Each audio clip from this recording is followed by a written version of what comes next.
Hello po mga kamami ko dyan. Relate ba kayo sa mga anak na may estudyante na araw-araw nag-iisip tayo kung anong ating babaunin ng ating mga anak?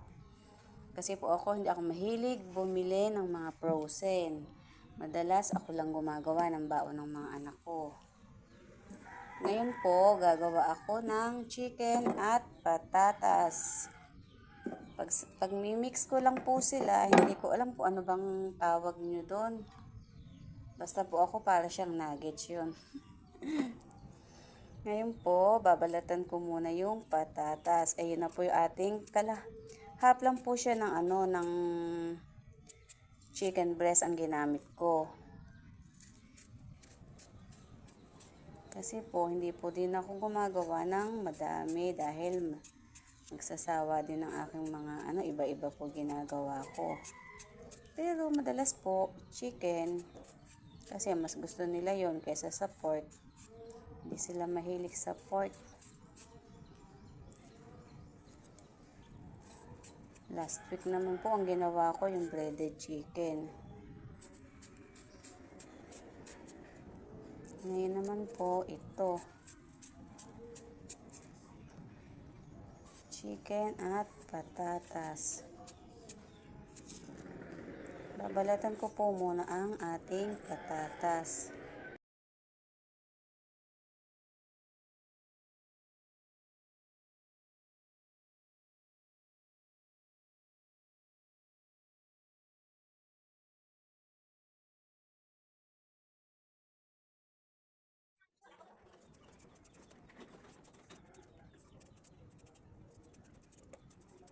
Hindi ko kasi napakain ang mga frozen mga pagkain.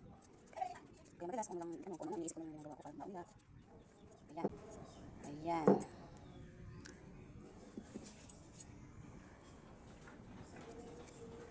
Slice lang po natin siya.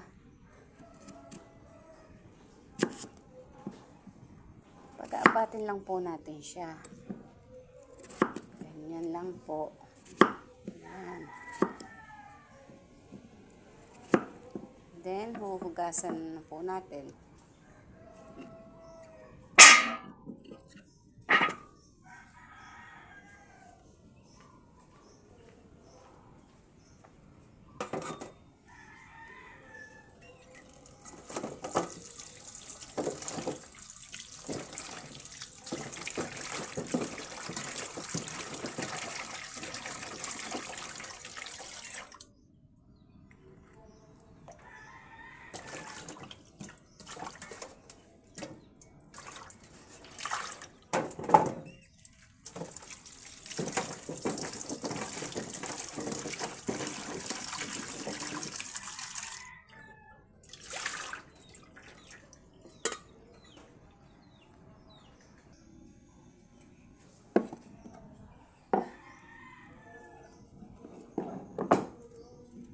Yun naman pong ating chicken, hugas na po ito. Nahugasan ko na siya.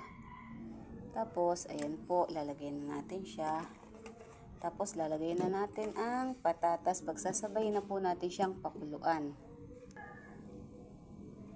Ayan, saka po natin siya lalagyan ng enough na tubig lang yung lang siya. Ayan.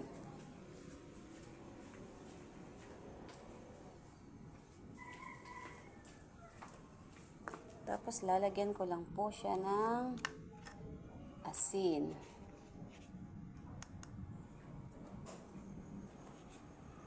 Para po kahit paano, may lasa na ang chicken natin. Tapos, pakukuluan na po natin siya.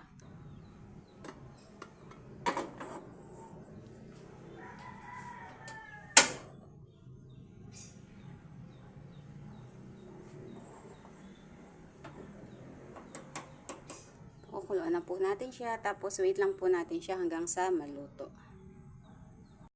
Habang hinihintay lang po natin kumulo, maluto ang aking chicken at lumambot ang patatas. Pakita ko lang po muna sa inyo, nagpe-prepare ako ng baon ng aking mga anak.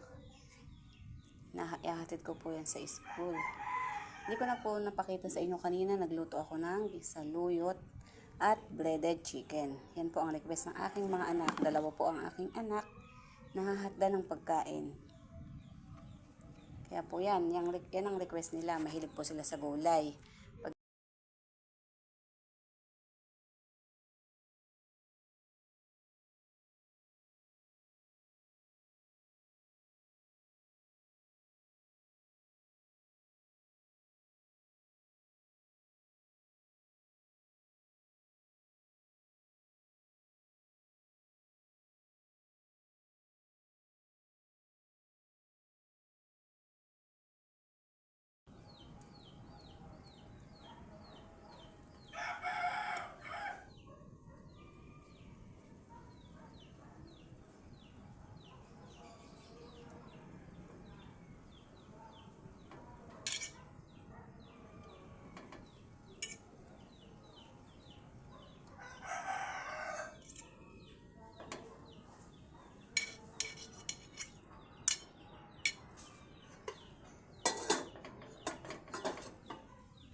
Yan, itabi po muna natin, palamigin natin kasi mainit siya pag hinimay. Ayan, malamig na po yung ating chicken kaya pwede na natin siyang himayin.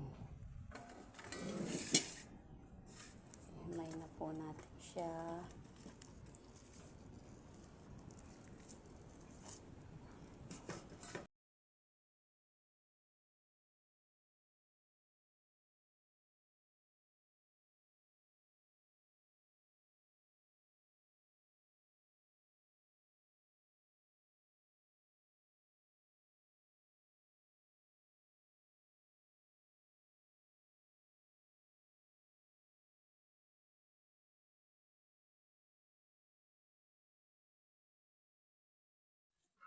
Yan po, fast forward na po tayo. Tapos na po tayong maghimay. Ganito lang po siya.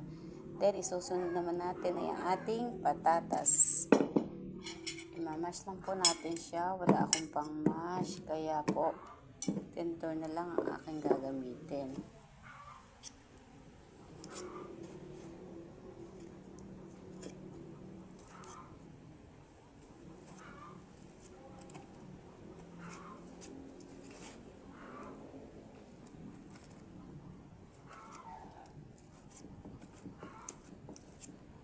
Mash lang po natin siya ng ganito.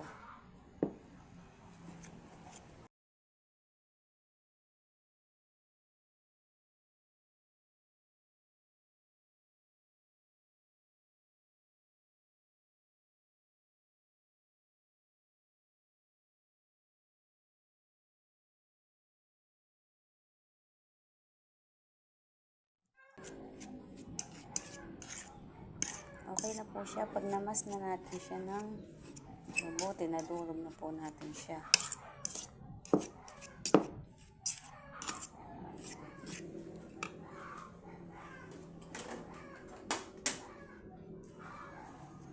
Nalagay na po natin yung mga hinimay natin na chicken.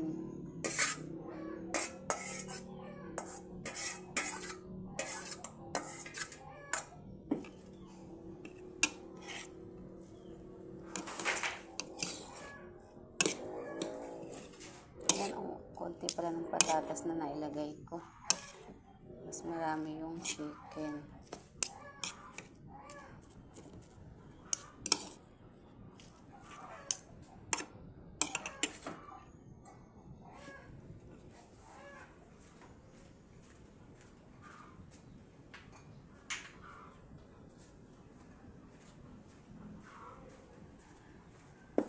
Lalagyan lang po natin siya ng pepper.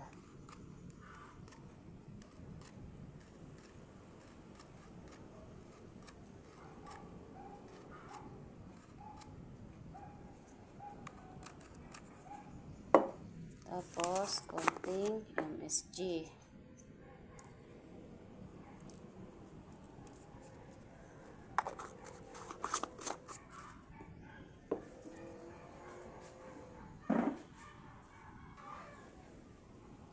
Lalagyan din po natin siya ng harina.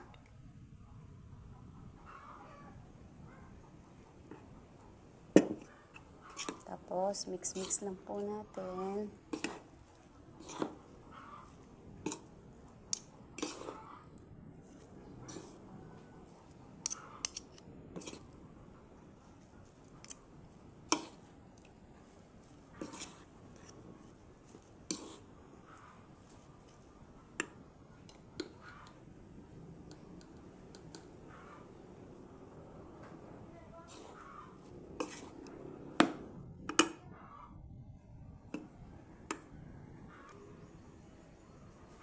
Meron po ako ditong cheese. Slice lang natin siya.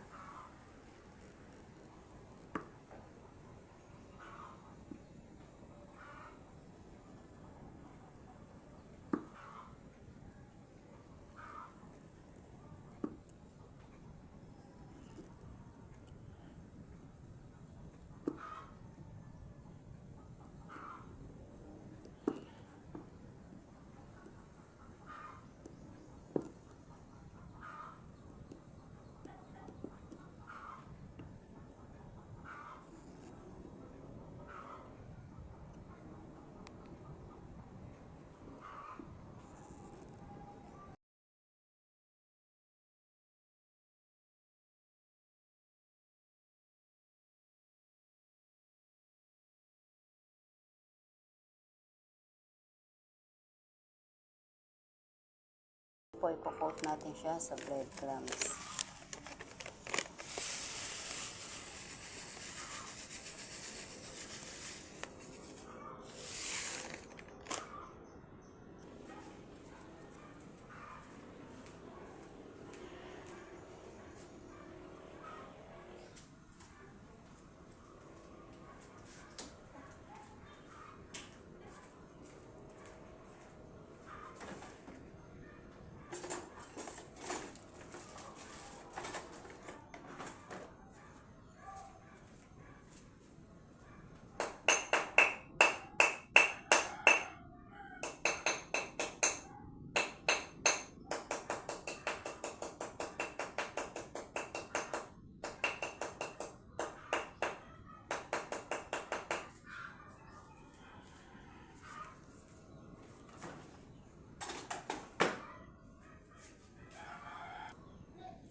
Ito po yung ating egg.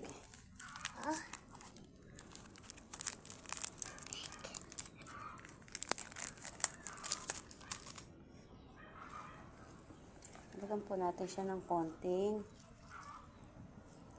salt at konting MSG din para po may lasa siya.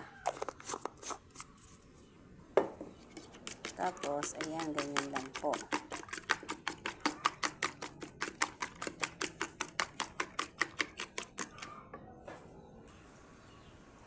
Start na po tayo. Malinis naman po ang aking kamay, kaya kakamayin ko na po siya para mas madali nating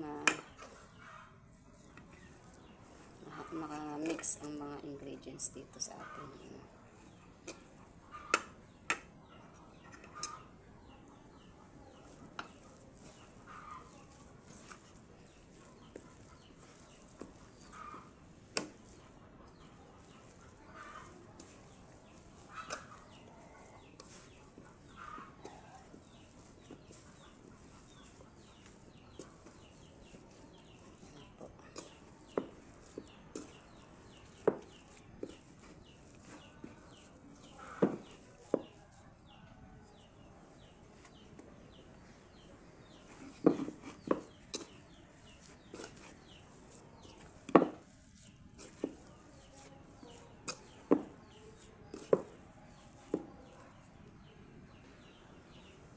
okay na po siya.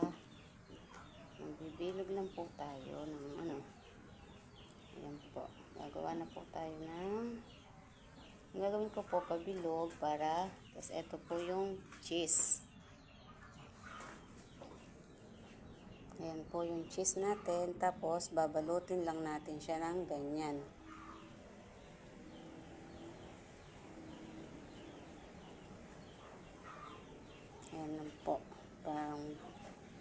Yellow haba po yung ginawa ko. Ayan, tapos lalagay ko na po siya sa egg. Tapos same lang siya ng process. Ito yung tapos ito po yung cheese.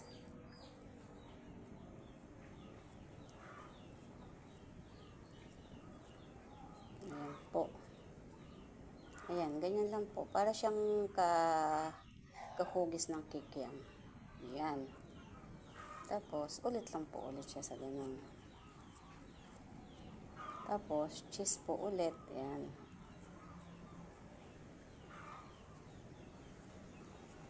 Ayos lang po natin para matago yung cheese sa loob.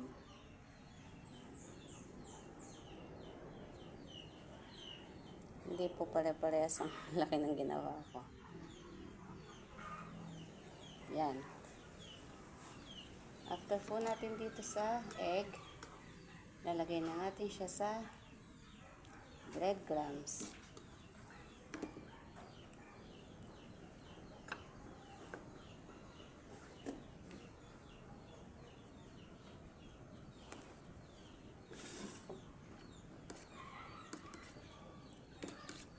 Yan, anuhan lang po natin siya sa cheese. Ay, sa egg pala. Tapos lalagay lang po natin siya sa breadcrumbs. Ayan po.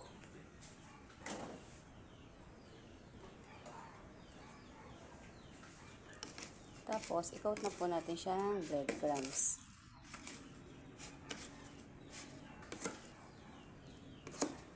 Ayan.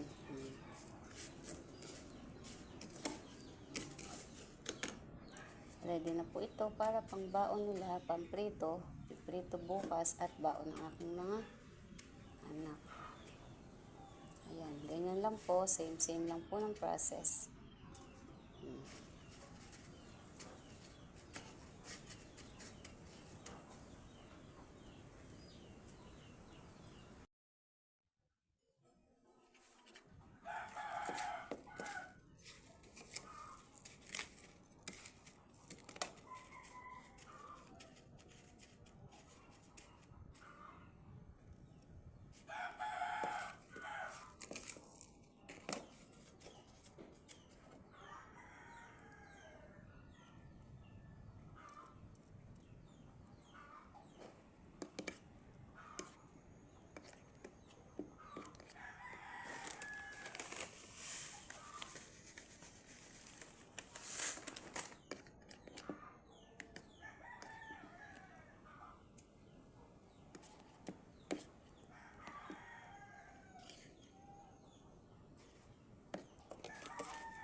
Ito na po ang ating finished product.